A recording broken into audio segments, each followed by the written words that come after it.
Hello friends, मेरे YouTube channel English वे में आप सभी का स्वागत है। तो चलिए आज की स्टोरी देखते हैं क्या है। इसका टाइटल है द डार्क शैडोज, जिसका मतलब हो गया कि काला, शैडोज यानी साया। तो साया भी बोल सकते हैं या फिर छाया भी। शैडो का मतलब छाया भी होता है।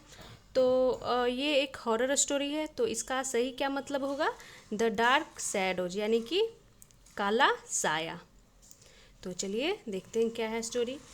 Riyan had shifted to a new neighbourhood in the city. तो रियान हैड शिफ्टेड यानी कि रियान जो है वो शिफ्ट हुआ था। तो हैड के साथ यहाँ शिफ्टेड थर्ड फॉर्म में है, यानी कि ये पास्ट परफेक्ट टेंस की सेंटेंस हो गई। कहाँ?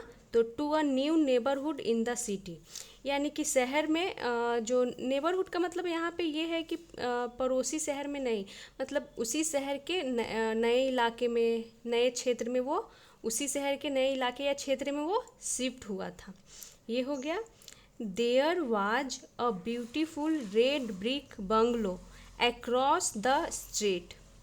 There was a beautiful red brick bungalow, इसका मतलब हो गया कि एक सुंदर रेड ब्रिक बंगलो यानी कि लाल ईंटों वाला बंगला।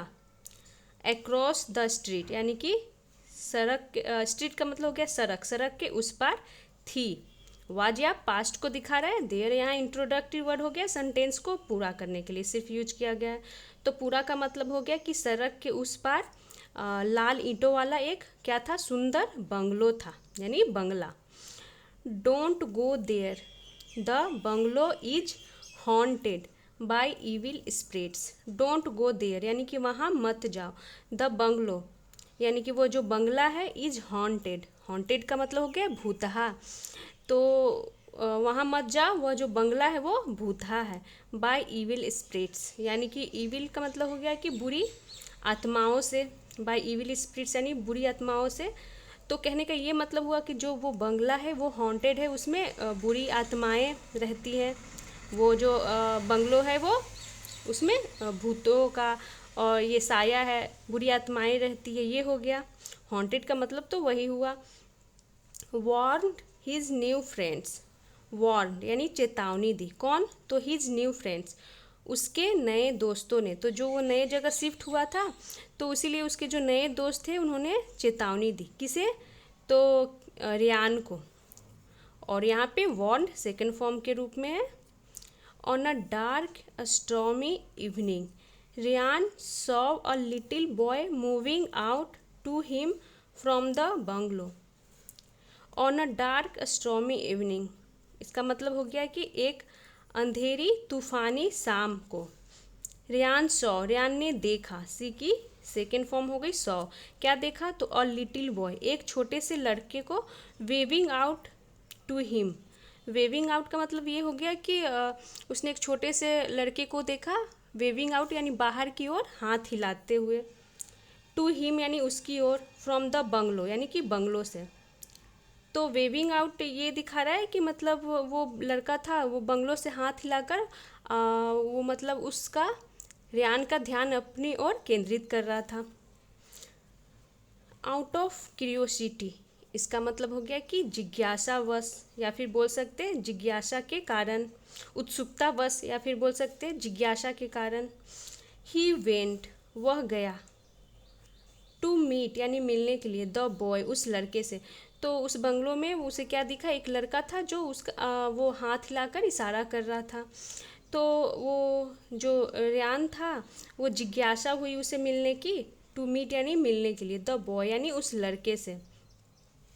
तो यहाँ पे द बॉय, द का यूज किया गया है क्योंकि हमें पता है कि उसी लड़के की बात हो रही है जिसे हम पहले इंट्रोड्यूस कर चुके हैं। यहाँ पर देख सकते हैं और लिटिल बॉय, फर्स्ट टाइम उसे इंट्रोड्यूस करे अ के साथ, और कहीं भी जिक्र होगा तो द के साथ, द बॉय। बट लेकिन, when he entered the bungalow he found nobody there. लेकिन वेन यानी जब, ही एंटर्ड यानी उसने प्रवेश किया, द बंगलो उस बंगला में। He found nobody there यानी कि उसे फाइंड की सेकंड फॉर्म फाउंड हो गई।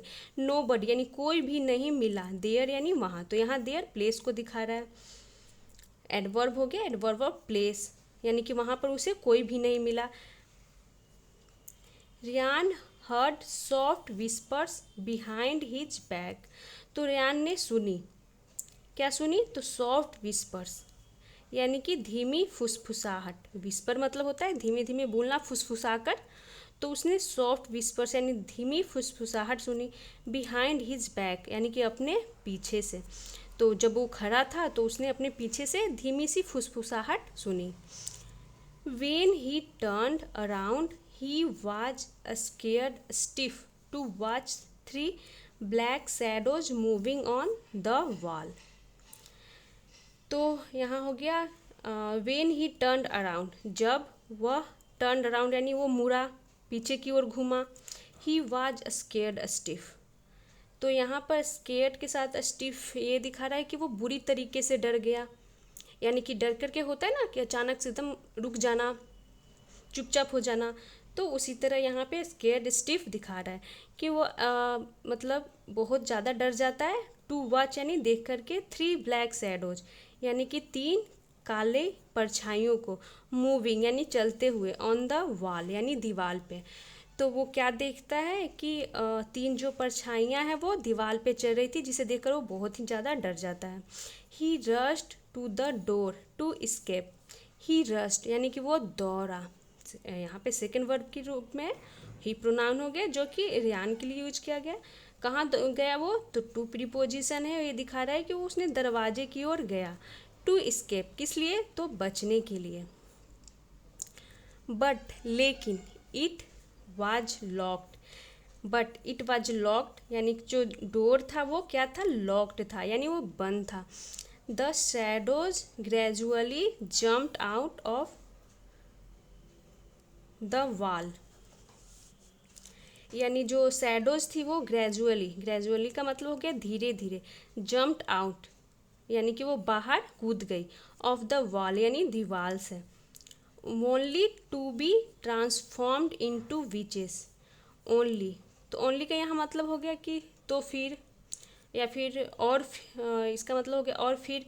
To be transformed into witches, और वो विचेस यानी चुड़ैलों में ट्रांसफॉर्म्ड हो गया, बदल गया। तो ये तो जो तीन शैडोज था जो दीवार पे थे वो क्या में बदल जाता है, तीन चुड़ैलों में। ये हो गया। दे हैड ग्रीसली ब्लैक फेसेस, तो दे प्रोनाउन हो गया जो कि चुड़ैलों के लिए यूज किया गया है, तीन चुड़ैलों के लिए।